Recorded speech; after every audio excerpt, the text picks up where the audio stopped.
दोनों चीजें साथ चलती है। लेकिन मैं कहना चाहूंगी भजनलाल जी से कि आप अब भी अगर नहीं जागे, अगर आप अब भी अन्याय के लिए नहीं बोले, तो कल को आपके स्वर्ण अक्षरों में लिखे जाने वाला नाम काले अक्षरों से लिखा जाएगा, क्योंकि आप अन्याय का साथ दे रहे हैं। आप खुद अन्याय का काम कर रहे हैं, आप अन्याय कर रहे हैं। आप एक राजा के पद पे बैठे हैं, प्रजा के लिए पीड़ाएं सुनना और उन पीड़ाओं का निवारण करना आपका परम कर्तव्य होना चाहिए। और आप अपने कर्तव्य से, अपनी जुबान से, अपने जहन से हर एक चीज से मुकर रहे हैं, हर एक चीज से मुंह फेर रहे हैं। क्योंकि जब इन्होंने कांग्रेस सरकार के बाद में जब ये आए थे तो इन्होंने हमें आश्वासन दिया था, इन्होंने हमारी उम्मीदें, हमारी आकांक्षाएं इन्होंने पूरी करने का वचन दिया था कि मैं पेपर माफियाओं को पकड़ लूंगा, मैं राजस्थान से ये पेपर माफिया, बजरी माफिया, फलाने माफिया सबको खत्म कर दूंगा। लेकिन ये बढ़ावा दे रहे हैं इनको। ये 2021 की भर्ती से मैं उन भाई बहनों को भी कहना चाहूंगी जो लगे हुए हैं, मैं मानती हूं कि उनको तकलीफ हो रही है, जो सही है, जो सच्चे हैं, उनको दर्द होना सहनीय है, वो चीज सबको दिख रही है। जिसको लगती है, जिसके चोट आती है, उसी को ही दर्द होता है। हमारे लगी, हमें चोट आई, उनके लगेगी तो उनको भी आएगी। लेकिन क्या वो इस चीज को बढ़ावा देके, क्या वो भविष्य में अपने पद के साथ, अपने जमीर के साथ, आने वाले भाई बहनों के साथ क्या वो सही कर रहे हैं? एक पद के लिए, एक इस चीज के लिए वो अन्याय को इतना ज्यादा बढ़ावा दे रहे हैं कि कल को पूरा राजस्थान डूब जाएगा। आने वाली पीढ़ी उनको मतलब नमन करने की जगह उनके हाथ जोड़ के उनको शर्म के नाम से जानेगी कि यार कल को वो बोल लेते तो आज हमारा भविष्य अंधकार में नहीं होता। लेकिन सबसे बड़ी बात ये आ रही है आज की, जो बोलने की कोशिश कर रहा है, जो बच्चे यहाँ पे आ रहे हैं, जो लड़ने की हिम्मत रख रहे हैं, चाहे वो विदुड़ी भैया हो, चाहे लादू भैया हो, चाहे मीणा भैया हो, चाहे मैं हो, चाहे मंजू हो, चाहे कितने इतने बच्चे हैं, कोई आरएलपी के कार्यकर्ता तो उनको टारगेट कर रहे हैं। अरे यार, टारगेट करना है तो भजनलाल सरकार को करो ना। आप उनसे क्यों नहीं कहते कि 21 की भर्ती को 23 क्यों ले आए? आप क्या रीजन रहे कि 3 साल लगा दिए एक भर्ती को कंप्लीट करने में? क्या यूपीएससी जैसी भर्तियां कोई लेवल नहीं है क्या उनका? टॉप ऑफ इंडिया की भर्ती है यूपीएससी, जिससे आईएएस और आईपीएस बनते हैं, जिससे एसओजी वाले ब्यूरोक्रेट्स बैठे हैं। तो इस भर्ती को अगर 1 साल में कंप्लीट करवाया जा सकता है तो एसआई जैसी भर्तियां क्या चीज है? फिर क्यों नहीं करवाया जा सकता? लिपा पोती करके इन्होंने 23 ला दिया, 23 से इन्होंने ज्वाइनिंग दिलवा दी। रगड़ते जा रहे हैं, काले अक्षरों से पेंसिल फेरते ही जा रहे हैं। एसओजी मिटा रही है, फिर से ये फेर रहे हैं, फिर वो इरेजर लगा रही है, फिर ये पेंसिल लगा रहे हैं। ये हमारे कर्मों पे काली लकीरें फेर रहे हैं। मैं आज चुप हो जाऊंगी, मेरे जैसी कितनी बहनें उठेगी, किस किस की आवाज दबा लेंगे ये, और कब तक दबा लेंगे? इनको, मेरे को धमकियां मिल रही है, मेरे को धमकी दी जा रही है, मेरे को कूट देंगे, मेरे को पीट देंगे, हमारा हाथ पांव तोड़ दे, मन घर बिठा दे। अरे तो मन बिठा दे तो क्या सारा जना थोड़ी बैठ जाएगा? आवाज किससे दबाई जाएगी? मेरे घर में भी 10 कैंडिडेट हैं लड़ने के लिए, वो भी उतर सकते हैं। ऐसी तुच्छ चीजें करना इनको शोभा नहीं देता। मैं उन हर बहन भाइयों से जो लगे हुए हैं, उनको मेरे से पर्सनली कोई प्रॉब्लम है, या मेरे भाइयों से, मेरी बहनों से जो लड़ रहे हैं उनको प्रॉब्लम है तो 1 to 1 करे ना। वो अपने लिए लड़ रहे हैं, हम हमारे लिए लड़ रहे हैं। दिक्कत कहाँ आ रही है? अगर आपको किसी और चीज से दिक्कत है कि भाई हनुमान जी से दिक्कत हो, तो हनुमान जी से आके लड़े तो सही। इनसे तो इनका कलेजा फटता है और हमारे जैसे साधारण बच्चों को ये तंग करते हैं।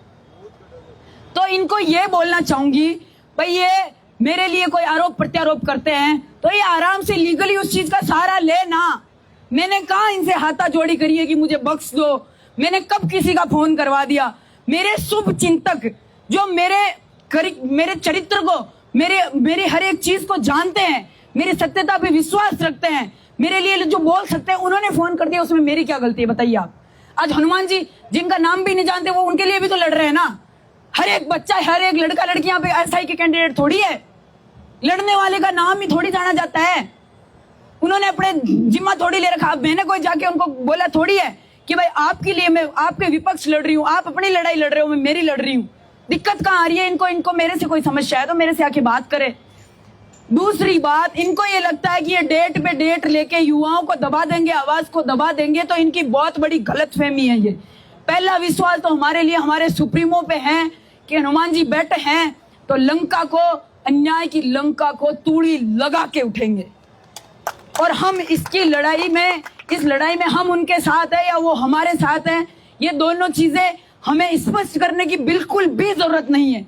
जब जब अन्याय के लिए आवाज उठी है वहां पे हनुमान बेनीवाल उपस्थित हुए हैं। ये एसआई का ही मुद्दा नहीं है, यहाँ हर एक मुद्दे की बात है। अन्याय कहीं भी हुआ हो, चाहे बहन बेटियों के हो, चाहे जवानों के साथ हो, चाहे किसी भी चीज से हो, चाहे किसी शहीद को उसका न्याय दिलवाने के लिए, उसका हक दिलवाने के लिए लड़ने की बात हो, हर जगह ही लड़े हैं। और मैं तो हर पार्टी के कार्यकर्ता को, हर पार्टी के नेताओं को बोल रही हूँ कि आप सब भी आइए, आप साधारण तरीके से, सीधे तरीके से ना सही, आप असाधारण तरीके से, दूसरे तरीके से सहायता तो करें। अरे अपने जमीर को तो ना मारे, कम से कम अन्याय का साथ देके ये अपने आप को कलंकित कर रहे हैं। भले ना हुई, मान लो एक बार के लिए 1% के लिए कि एसआई कैंसिल होगी, एसआई कैंसिल तो, लेकिन फिर भी मान लिया जाता है मैथ के अकॉर्डिंग कि माना कि नहीं हुई, तो क्या ये अपने साथ में न्याय कर लेंगे क्या? उसका जवाब चाहिए उस हर एक युवा से जो लाइब्रेरी में घर पे बैठे हैं, जो न जाने किसी चीज से डर रहे हैं, न जाने किस चीज का उनको खौफ है, या फिर मतलब की दुनिया है कि कैंसिल तो वैसे ही ये करवा देंगे, हम तो फॉर्म वैसे ही डालेंगे, हम पढ़ लेते हैं, ये अपने आप को वहां पे पीस रहे हैं, हमें क्या लेना देना है। तो उनको कहना चाहूंगी कि कल को अपने आप में आंखें मिलाने के लायक नहीं बचोगे। जीवन में अगर आप अन्याय और ऐसे कुकर्मों के साथ में साथ दोगे ना, तो अपने साथ ही गलत करोगे। वो कहते हैं ना, अब हमारी लड़ाई ऐसी हो गई है कि द्वंद्व कहां तक टाला जाए, युद्ध कहां तक टाला जाए, द्वंद्व कहां तक पाला जाए, युद्ध कहां तक टाला जाए, फेंक भाला जहां तक जाए। तो हमारी जीतना हारना ये हमने परिणाम निकालने के बाद शुरू नहीं किया था, हमने शुरू किया था अन्याय के खिलाफ आवाज उठाई थी कि हम जीतेंगे, और हर इंसान जीत की आस लेके ही लड़ता है। आप हमारे प्रोटेस्ट में जो लड़ रहे हैं लगे हुए, वो भी लड़े अपने लिए। अगर उनकी बात में दम है तो वो जीत जाएंगे ना। यहाँ जीत हार की लड़ाई नहीं है, यहाँ उनके जैसे ही भाई बहनों की लड़ाई है, उनकी आने वाली पीढ़ी की लड़ाई है। अगर उनको ऐसा लगता है कि उनके साथ अन्याय होगा तो वो हमारे जैसे ही है, वो वापस से पढ़ सकते हैं, कैपेबल है, जो कॉम्पीट कर सकते हैं, वो लोग वो आराम से इतने नंबर ला सकते हैं। आज मैं ये नहीं कहती कि मैं कल को टॉप करूंगी, मेरे में भी कई खामियां हो सकती है। किसी की एग्जाम स्ट्रेंथ है, किसी का फिजिकल स्ट्रेंथ है, किसी का इंटरव्यू स्ट्रेंथ है। अपनी स्ट्रेंथ के अकॉर्डिंग तो इंसान डिसीजन लेता है। ये बोलते हैं 21 वाले अब तक ये वहां वही लड़ रहे हैं जिनको कोई पढ़ाई से लेना देना ही नहीं है, जो लगे ही नहीं। अरे तो 21 के बाद भर्ती आई कौन सी है? एक आरएस के अलावा कौन सी भर्ती ऐसी हुई है? एक यूआरओ री एग्जाम जरूर हुआ है। बाकी पशु परिचय में 25 नंबर नॉर्मलाइजेशन से कम करना कोई छोटी बात नहीं होती है। माननीय सीएम साहब, आप इस पे विचार करें। आप इस पेज को जरा सा खोल के तो देखें कि 15 तारीख और 16 तारीख और 17 तारीख 3-3 दिन पेपर चलते हैं। 15 तारीख को पेपर देने वालों के माइंड में कोई मशीनें थोड़ी लगी है। अगर आपको सिस्टम का खुद को ही नहीं पता, पेपर भी वही बनाते हैं, अपन से तो नहीं पूछते वो पेपर बनाते टाइम। अगर उनको पता है कि भाई हार्ड या इजी था तो वो पहले ही बना लेना उस चीज को। जब पहले ही पेपर वो लेवल में बनाए तो फिर हार्ड और सरल क्या होता है? फिर पहले ही बना ले। हम थोड़ी गए थे वहां पे बनाने, हमसे राय थोड़ी ली थी उन्होंने। तो एक दिन करवा ले एग्जाम, ऐसा पेपर बनाए जो हार्ड और इजी हो ही ना। एक लेवल में पेपर बनाए ना। नॉर्मलाइजेशन का ऑप्शन क्यों छोड़ रहे हैं? ऑप्शन इसलिए छोड़ रहे हैं कि इनको इनके थैले भरने का काम है बस। इनको सिर्फ जो बच्चे गरीब है, जो बच्चे बर्बाद हो चुके हैं पढ़ाई में पैसे लगा लगा के, ये इनको और खा रहे हैं और इनको और कुछ ना चाहिए। इनको बद्दुआएं लगेगी हमारी। मैं भी एक किसान परिवार से आती हूँ। मैं ये नहीं कहती कि मैं टॉप लिस्ट में थी, मेरे बहुत अच्छे नंबर थे, मेरे को नहीं पता, लेकिन मैंने तीनों स्टेज पार करी है। मैं मेरिट में रही हूँ और मेरे जैसे कई ऐसे साथी है, कई ऐसी बहनें हैं जिनके बहुत अच्छे, मेरे से भी बहुत अच्छे नंबर थे, लेकिन आज वो घर पे प्राइवेट जॉब कर रहे हैं। उनके पेरेंट्स खो दिए उन्होंने। उनका दर्द नहीं है क्या? अरे उनके लिए भी तो कोई आवाज उठाने वाला होना चाहिए ना। हनुमान जी बेनीवाल कोई राजनेता के तौर पे यहाँ नहीं आए थे। हमारे भाइयों में से जो हमारे कमान संभाले हुए हैं, ये गए थे उनके पास कि साहब हमारी आवाज सुनने वाला कोई नहीं बचा है। किरोड़ी लाल जी भी हार मान चुके हैं, तो कौन लड़ेगा फिर? नहीं उतारे तो किसको उतारे? हनुमान जी बेनीवाल हमारे लिए लड़ रहे हैं, वो अपने लिए थोड़ी लड़ रहे हैं। राजनीति करने के लिए उन्होंने एसआई का सहारा नहीं लिया था। पहले कोई एसआई का पेपर लीक नहीं हुआ था, पहले कोई ऐसी भर्ती नहीं थी जिनके लिए वो लड़के और फिर बाद में उन्होंने अपनी पार्टी बनाई। सोचने की बात है, कॉमन सेंस की बात है। बिना मतलब के, मतलब गूंगे बने बैठे, अंधे बने बैठे, जो जैसा बोल रहा है उसकी कमेंट पे वैसे ही धार बढ़ा रहे हैं। कोई लेना देना ही नहीं है, किसी चीज की समझ ही नहीं है कि भाई क्या चल रहा है आखिर में। अरे नॉर्मलाइजेशन से लेके, छोटी वैकेंसी से लेके, चतुर्थ श्रेणी जो आएगी उससे लेके, आरपीएससी से लेके, स्टेट पीसीएस, एसआई, टीचिंग, सब जगह ये खा रहे हैं हमारे को। और हर चीज की लड़ाई है। सब ये बोल रहे हैं एसआई के लिए क्यों लड़ रहे हैं? अरे सारी चीजों के लिए लड़ रहे हैं, ओनली एसआई के लिए नहीं लड़ रहे। मैं वही कहना चाहूंगी हर एक युवा से कि अपने हर एक बहन भाई को, अपन जितने बैठे हैं उनके भी आ गए ना, तो भी सरकार की वाट लगी जाएगी। और इसको 21 तारीख का इंतजार है। 21 तारीख से पहले भी अगर जरूरत पड़ी तो इनकी आवाज को, इनके शब्द हैं उनको दबाने के लिए हमें वहां तक चलना पड़ेगा, तो हम जरूर चलेंगे।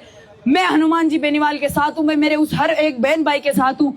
मेरे घर पे धमकियां मिल रही है, मेरे घर वाले बोले भाले सीधे साधे लोग हैं, उनको कुछ नहीं पता कौन क्या है। आज मेरे कुछ भी हो जाए तो इसका जिम्मेदार कौन होगा? इसका जिम्मेदार होंगे मेरे जैसे ही, मेरे ही बहन भाई, और कोई भी नहीं। लेकिन मुझे मेरी ना जान की परवाह है, ना किसी चीज से डर है। जो होगा जो देखा जाएगा। कई कुर्बानियां दी है, कितने लोगों ने स्वतंत्रता के लिए, पहले अंग्रेजों से, पहले मुगलों से लड़े, फिर अंग्रेजों से लड़े। मैं और मारी जाऊंगी तो कट बाल बांको हो रही है, मार तो घना ही बैठा है, मार मरबाऊ कोई टू कोंटूट मार घर का। पर नीति की बात है कि अति अनीति कर एक कट जाय काई करी, इतना रुपया को काई करी, इतना अन्याय ने ले रहे जाय कटे। इतना तो सोचना चाहिए यार कि मतलब हद होवे कोई चीज की। अतरा प्रूफ दिया बाद भी अनातिक शर्म कोनी की यार अब कहीं वास्ते टिक्या बैठा है। इतनी मतलब बिन पेंदा का लोठा हो रहा, कोई समझ ही को ना मान, खुद नहीं जान कोनी की बड़ लुढ़कणो है। इतना नहीं चलेगा। भजनलाल जी से अब भी हाथ जोड़ के मेरा निवेदन है, 21 तारीख तक अपनी सुबुद्धि को जगाए और इस पे अपना डिसीजन दे, ताकि हम उनको मालाएं पहना के उनका स्वागत करेंगे कि धन्य है कि अंत भला तो सब भला, उनको देर सवेर अकल तो आई, उन्होंने हमारे लिए सोचा तो सही, उन्होंने अपने वचनों की लाज तो रखी। ऐसे अंध भक्त ना बने सारे युवा बहन भाइयों, और इनके लिए लड़ने के लिए अपने साथ की बहुत जरूरत है। और जब हनुमान जी बेनीवाल रैली का आह्वान करेंगे ना, तब सैलाब आएगा और तब पता चलेगा कि वाकई में युवाओं की शक्ति होती क्या है। जो बैठे हैं उनको भी मैं कहना चाहूंगी, जो यहाँ बैठे हैं उनको भी बोलूंगी कि जो जैसा बोले, जो जैसी धमकियां दे, उनको देने दिया जाए। गंद को गंद में जवाब देंगे तो वो दुर्गंध ही बनेगी। इसलिए गंद का रिप्लाई देना ही नहीं है, मैं भी नहीं दे रही, मेरे को कोई फर्क नहीं पड़ता। मेरे बयानबाजियों पे, मेरे बाइट्स पे क्लिप पकड़ी जा रही है कि मैंने ऐसा बोल दिया कि सारी बहनों को जो लगी है उनको महिला मित्र बना दिया। अरे मैंने कब बना दिया यार? वापस रिकॉल कर लो उसको। मैंने कब बोल दिया? मेरी लाइन ये थी कि आज मतलब इतना ज्यादा ये हो रहा है कि अगर कल को कोई इनके महिला मित्र बन जाए तो ये कल को तो ऐसे तो आरएस भी बना देंगे। अब इसमें मैंने क्या गलत बोल दिया बताइए? जो बहनें लगी है उनका थोड़ी बोला है, मैंने किसी को टारगेट थोड़ी किया है। और जो सच्ची है, जो अच्छी है, उनको डरने की जरूरत क्या है? लांछन लगाने से लांछित नहीं होते। चरित्र पवित्र हो तो उसके लिए किसी चीज की आवश्यकता नहीं होती, परिणाम को प्रमाण की आवश्यकता नहीं होती। जो डरता है ना, उसको इन चीजों का रास्ता अपनाना पड़ता है। सोशल मीडिया पे एक्टिवेट में हर एक उस भाई को, बहन को बोलना चाहूंगी कि मेरे को अपनी बहन समझ के, अपनी बेटी समझ के उस चीज पे सोचे। मेरे जैसी और भी कोई आएगी, उनको भी यही सोचे कि आज अगर ये खड़ी है, इसकी जगह मैं कोई लड़की होती या मेरे परिवार की कोई लड़की होती तो आप क्या रिएक्शन देते? आप अपने जमीर से पूछे, आप अपने किरदार पे झांके कि मैं क्या हूं। अगर आप अन्याय का साथ दे रहे तो आप गलत कर रहे हैं। मुझे कोई डर नहीं है, मुझे कोई परवाह नहीं है। सच को, सांच को कोई आंच नहीं है। मेरे जीवन का संघर्ष, मेरे जीवन की कहानी, मेरे जीवन की तकलीफें, मेरे जीवन का आनंद, ये सब सिर्फ मैं जानती हूँ, मेरा परिवार जानता है। मेरे परिवार ने भुगती है, मैंने भुगती है, इसमें कोई दो राय नहीं है। किसी के बाप के घर जाके हमने भीख थोड़ी मांगी है किसी चीज की। एग्जाम फाइट किया है मैंने, करनी है तो लीगली कार्रवाई करे ना। ऐसे थोड़ी धमकियां देके क्या उखाड़ लेंगे मेरा? मौत से नहीं डरती हूं मैं, ना मेरी आवाज कम होगी। जब तक जान है ऐसे ही दाड़ूंगी मैं तो। और जब मंच उसको मिलता है जिसके अंदर इतनी जान होती है, जिसके अंदर शब्द गढ़ने की क्षमता होती है, स्कूल से लेके कॉलेज से लेके मैं तो हमेशा ही ऐसा ही रही हूँ। मेरा किरदार यहाँ 2 दिन आके थोड़ी बना है भाई। माइक पकड़ने के लिए थोड़ा पहले तो अंदर तो होना चाहिए ना। मेरी सोच पवित्र है, मेरे विचार पवित्र है, मेरा जज्बा है, इसलिए मैं यहाँ खड़ी हूँ। मोहताज नहीं हूँ मैं किसी की, ना मुझे किसी का दबाव है। जिंदाबाद, जिंदाबाद। और मुझे इतना भरोसा है कि मेरे साथ इतने भाई खड़े हो जाएंगे, जिस दिन मुझे जरूरत पड़ेगी इनकी ईंट से ईंट बजा देंगे, अन्याय कहीं नहीं सहा जाएगा। तुम संघर्ष करो, हम तुम्हारे साथ हैं। तुम संघर्ष करो, हम तुम्हारे साथ हैं। इंकलाब जिंदाबाद, जिंदाबाद, जिंदाबाद। और मुझे एक ही चीज का थोड़ा सा अफसोस ये था कि मैं पिछले 4 दिन से मेरे बुआ जी की शादी थी, शायद मैंने पहले भी बताया था कि मेरे 11-12 को शादी है, मैं वहां चली गई थी। मेरे को जवाब देना होता तो मैं वैसे ही दे देती। मेरे को सोशल मीडिया से कोई लेना देना ही नहीं है। मैं इतना ही काम करती हूँ जितनी आवश्यकता होती है। अनावश्यक बोलना, अनावश्यक चीजें करना मुझे कतई नहीं पसंद है। और मेरी परवरिश और मेरे संस्कार इतने पाक साफ है कि मुझे किसी को जस्टिफिकेशन देने की कतई जरूरत नहीं है। जिनको जो करना है, जिनको जैसे करना है, वो आराम से करे। और ये लड़ाई हर एक उस बच्चे के लिए, हर एक उस बहन भाई के लिए है जो इस दर्द से, इस तकलीफ से गुजर रहा है। जो थानेदार बन के बैठे हैं ना, उनकी गिनती के अंदर आज 103, 104 तक जो कटघरे में खड़े हैं, क्या उनमें से गिनतियां कम हो रही है? बढ़ते ही जा रहे हैं, कम नहीं हो रहे हैं। शर्म तो इनको आनी चाहिए। इनके पैरों में कौन सी ऐसी जंजीरें, ऐसी बेड़ियां पड़ी है जो ये चीजें नहीं कर पा रहे? शर्म की बात है। आ जाएगी, 21 तारीख भी आ जाएगी। देर सवेर कुछ तो आएगा। कब तक हरा देंगे? टेंट नहीं रहेंगे, दरिया नहीं रहेगी, तो भी हम बैठे रहेंगे। मैं तो बैठी रहूंगी, आपका तो मुझे नहीं पता। अंशु तुम संघर्ष करो, हम तुम्हारे साथ हैं। अंशु तुम संघर्ष करो, हम तुम्हारे साथ हैं। हनुमान बेनीवाल जिंदाबाद। सच में मेरे पापा जी के पास फोन गया था। मैं आपको बताऊं, मेरे पापा जी के पास फोन गया। मेरे पापा जी ने सीधा बोला कि भाई जी थे जो भी हो, मैं कौन जानू इस चीज का, मायने मन कोई नॉलेज को नहीं थे, हमारे बेटा हूँ, बात करो। मेरे भैया के पास फोन गया। फिर मेरे ऊपर मेरे घर वालों को इतना ट्रस्ट है क्योंकि मैंने जीता है, मैंने बनाया है, मेरे संस्कार उनसे ही बने हैं, तो मुझे किस चीज की जरूरत ही नहीं है कि मैं डरूं। मेरे भैया ने एक ही जवाब दिया कि बहन जी मैं अभी व्यस्त हूँ, मैं आपसे बाद में बात करता हूँ। दोबारा मेरे भैया ने इतना ही बोला, बेटा क्यों जान को खतरो लेनो अपन, पढ़े और आपने शांति हो रहे, बस कोई दिक्कत को नहीं। मैं बीरा बोलती हूँ, मैं क्यों बीरा, मैं कौन बैठू, मैं शांत कौन रहे हूँ। अगर अन्याय होया है तो मैं भी चीज लड़ी हूँ यार, मैं क्यों बैठ जाऊं। मेरे जाबाऊ था क्या फर्क पड़ जाए, कुछ भी कौन पड़े। अगर हमारी टांग तोड़ दे, मेरा हाथ तोड़ दे, तो मैं अधमरी मैं हो जाऊं, तो मैं खुद ही मर जाऊं। बिलाई मैं आज ही घर से आई थी, सच में मैं आते ही मैंने बैग रखा और मैं सीधे बिना कपड़े भी चेंज नहीं करे मैं सीधी आई थी। इनको यही लग रहा था लोग वापस, कितना फास्ट है ये दुनिया, कितनी फास्ट है यार।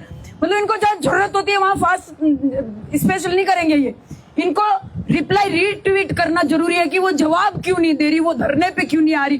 अरे भाई सामाजिक जिंदगी भी है यार, घरवार भी है, घर का भी है, माँ का भैंसा डांडा भी है, वहां कुट्टी करवाया घर का, 2 दिन तक तो कुट्टी करवा रही मैं। आई तो बात है, मतलब कोई चीज को कोई सेंस कौन लगा कि यार घर बार तो देखो, घर का भी है, माँ का टाइम तो देना ही पड़े हर चीज ने। तो दूसरी बात यही है कि हमारी जान में खतरो है।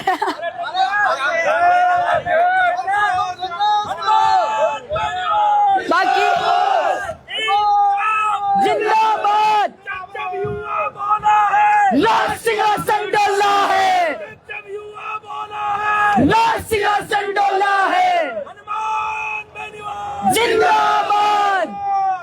और ये शेर से डर रहे हैं, और इस शेर के पीछे कितने शेर बैठे हैं, इनको इसकी गिनती भी नहीं आएगी। देखना आप जिस दिन ये एक एक युवा, एक एक शेर यहाँ पे उतरेगा। कोई पार्टी विशेष की चीज नहीं है। आज मेरे उधर भी बीजेपी है, कांग्रेस है, मैं किसी पार्टी विशेष का ना तो समर्थन कर रही हूँ, ना मुझे कोई ऐसी दिलचस्पी है कि मुझे नेता बनना। मैं जिस दिन नेता बनूंगी मैं किसी को पूछूंगी नहीं कि मैं नेता बन रही हूँ, सीधा नाम आएगा। लेकिन मैंने सोचा ही नहीं है, मेरा एम ही नहीं है, मेरा लक्ष्य ही नहीं है यार। मेरा लक्ष्य सर्वोपरि है, मुझे मेरे कंधे पे 2 सितारे चमकाने और दुश्मन के घर के आगे डीजे जरूर बजवाना है। उसके बाद मैं सोचूंगी भविष्य आगे क्या करता है। जीवती भी रहूं कौन रही हूं, पहली क्यों सोचूं यार मैं, मन का ही जान जीऊं को मरूं। अब भी मेरा टारगेट इतना है कि वापस अगर 21 के बाद में ये 23 ना लाके ये वापस वैकेंसी भी निकाल देते ना, तो हमारे जैसे बच्चे तो वैसे ही संतुष्ट हो जाते। हमें तकलीफ इस चीज की कि इन्होंने 5 साल खा गए हमारे। 5 साल में तो हम सिस्टम को हिला के रख देते। अगर गांव में पोस्टिंग होती ना तो थानेदारनी का नाम चलता वहां पे मेरा, और चलेगा कि एक थानेदारनी ऐसी भी थी, और बनूंगी मैं तो।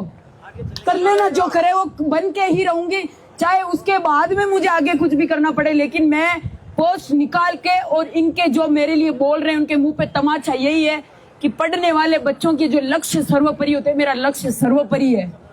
और मेरी भाषा, मेरी शब्द शैली क्या मेरे प्रशासन में काम नहीं आएगी? मेरा एम ही ऐसी चीज है, तो फिर मेरा बोलना कहाँ रोकूं मैं? जब अंदर आग लगे तो मैं आप ही निकले। मैं कोई स्क्रिप्ट थोड़ी बना के आऊंगी, मैंने लाइन बोलनी है, कोई आगे पाछे करूंगी मैं कोई चीज? मैं तो जो मन में है भाई तो बोल रही हूँ। बिन दो राय कठियान क्यों तकलीफ हो रही है? मारो छोटी टिंगर उबा डर की जी की बात है, ममताजू बाबा ये चीज को मारी कोई लड़ाई को नहीं। मैं किरण जी को नाम कौन जानू, मारो कोई लेना देना को नहीं। बिक बात भी मारू बिना मतलब चिड़े बैठी है भाई। मैं तो कोई हक भी कौन खायो बा नेता बा तो खद की घनी मोटी नेता बताओ बा तो मन तो ध्यान भी को नहीं भाई। बा तो पहली नेता है, मैं कट भी को हक मार दियो भैया। मैं तो जानू भी कौन नहीं है वो, नहीं वो सच में है कार्यकर्ता। मैंने सुना है उनके बारे में, बहुत सुना है। वो बहुत अच्छी लीडर है। हर एक लड़की एक जो भी पीड़ित महिला होती है ना, उसके लिए वो लड़ती है। सिवाय मेरे लिए वो लड़ रही है, उल्टा लड़ रही है वो। मेरे नाम पे वो ऑब्जेक्शन उठा रही है। मारो नाम में कमला, इलायची, काली कुत्ती, कुछ भी राखू बिन काई ले भाई। बिन काई मतलब है मारा नाम हुआ, मारे घर का मार कितना ही नाम रखो, बिन काई लेनो देनो है। बिको काई राइट मार दियो। मैं तो मेरे राइट है, ये मेरी जिंदगी है, मैं चाहे कुछ भी करूं। एक अभी थोड़ी देर पहले एक भैया ने बोला था कि वो ऐसे डाल रही है कि रात को वीडियो कॉल्स करने वाले या वाली कब से बनने लग गए। अब तो रात में वीडियो कॉल करवा कोई मैं लॉजिक कटवा आ गयो। पहली बात मैं तो करूँ भी कौन करा ले, मेरी कॉल हिस्ट्री चेक करा ले भाई, और तो क्या उसके। और वीडियो कॉल करवा लगे बड़ा कौन के, जिंदगी कौन के, निजी जीवन भी तो होता है किसी का। क्यों उसको किसने राइट दिया? मेरे को तो मेरे शुभचिंतकों ने रोका। मैं तो खुद भी पर भाई ले चाल तू लीगली कार्रवाई कर, तू मेरे पर कर मैं तेरे पर करूं, तू जीता मैं जीतो देख रहा हूं। दिक्कत कट है पर मन इतनी समझ है भाई। मैं तो ही जानू कि मन मारी लड़ाई करनो है, और मेरी लड़ाई है ऐसा ही भर्ती और अन्याय के खिलाफ आवाज उठा के इसको अहम तक पहुंचाना। उसके बाद ही सांस में सांस आएगी, जान में जान आएगी।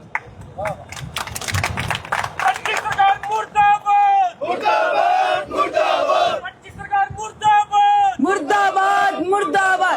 हमारा नेता कैसा हो, हमारा नेता कैसा हो, नेता नहीं हमारा लड़ाका कैसा हो, हमारा लड़ाका कैसा हो। भजनलाल सरकार होश में आओ, भजनलाल सरकार होश में आओ, होश में आकर काम करो, होश में आकर काम करो। और एक बात मैं तो कभी बोलियो भी कौन नहीं भाई, भजन जी की कब्र खुद है। मैं तो कभी कौन बोलियो ना, मारी कोई भी लाइट थे सुन सको बोले, मैं कभी कौन बोले भगवान कसम जी। मैं मार खातर कह कि मैं मतलब भजन जी की कब्र खुदवा रही हूँ, वो मारी कब्र खुदवा दे। अब कब्र तो आपने तो कब्र खुद को, आपने तो लाई लगे सीधी बाढ़ दे। और कहीं बच्चे यार, कब्र मारी मैं क्यों माई कब्र खुदवाऊं? अंशु तुम संघर्ष करो, हम तुम्हारे साथ हैं। अंशु तुम संघर्ष करो, हम तुम्हारे साथ हैं। हनुमान बेनीवाल जिंदाबाद, लोकतांत्रिक पार्टी जिंदाबाद।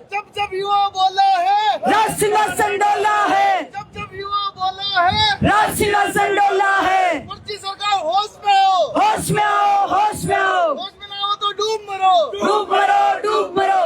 और एक बात, अगर वो हमें शहीद स्मारक से भी हटा देंगे तो मेरे बाप के पास में 100 बीघा जमीन है, हम धरना तो वहां भी दे सकते हैं। अगर वो जो रास्ता अपनाएंगे हम वो निकाल देंगे। और हमारे घर में 40 भैंसा है, अगर वह भैंसा खुल गई ना तो संख्या दुगनी हो जाए।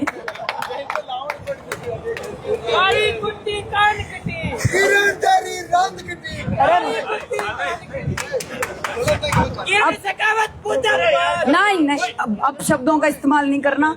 एक महिला होने के नाते अपने भारतीय संस्कृति में ये चीज नहीं है कि अपन किसी के लिए, मेरे को बोलना होता तो मैं भी अब शब्द बोल देती।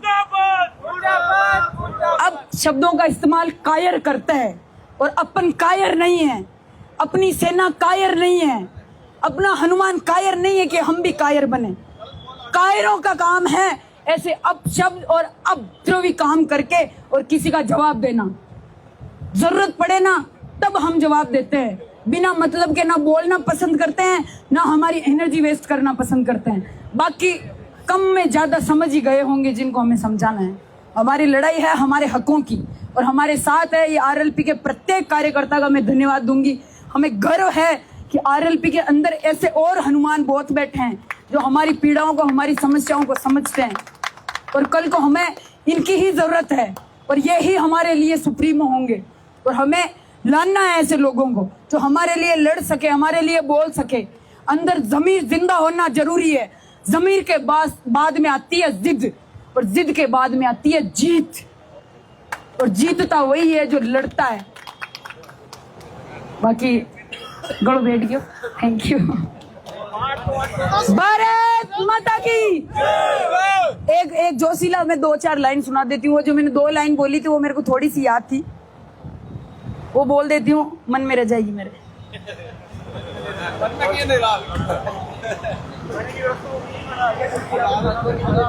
कब तक बोझ संभाला जाए, कब तक बोझ संभाला जाए, दंड कहाँ तक टाला जाए।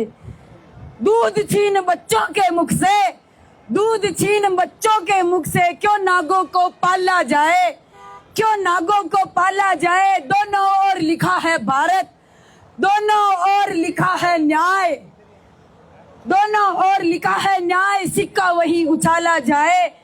तू भी है राणा का वंशज, फेंक जहां तक बाला जाए, फेंक जहां तक बाला जाए। इस बिगड़ैल पड़ोसी को तो फिर शीशे में डाला जाए, फिर शीशे में डाला जाए। तेरे मेरे दिल पर ताला, राम करे ये ताला जाए, राम करे ये ताला जाए। वाहिद के घर दीप जले तो मंदिर तलक उजाला जाए, वाहिद के घर जब दीप जले तो मंदिर तक उजाला जाए। कब तक बोझ संभाला जाए, युद्ध कहाँ तक टाला जाए। तू भी है राणा का वंशज, फेंक जहां तक बाला जाए। जय हिंद।